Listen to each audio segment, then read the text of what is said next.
imagine this. I get a phone call from Regis. He says, do you want to be a millionaire? They put me on the show and I win with 2 lifelines to spare. And picture this, I act like nothing ever happened and bury all the money in a coffee can. Well, I've been given more than Regis ever gave away. I was a dead man who was called to come out of my grave. And I think it's time for making some noise. Wake the neighbors, get the word out. Come on, crank up the music, climb a mountain and shout. This is life we've been given, made to be lived out. So la la la la, live out loud. Live out loud, yeah, yeah.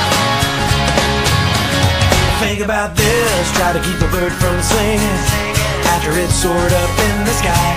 Give the sun a cloudless day and tell it not to shine. Think about this, if we really have been given the gift of a life that will never end, and if we have been filled with a living hope, we're gonna overflow. And if God's love is burning in our hearts, we're gonna glow. There's just no way to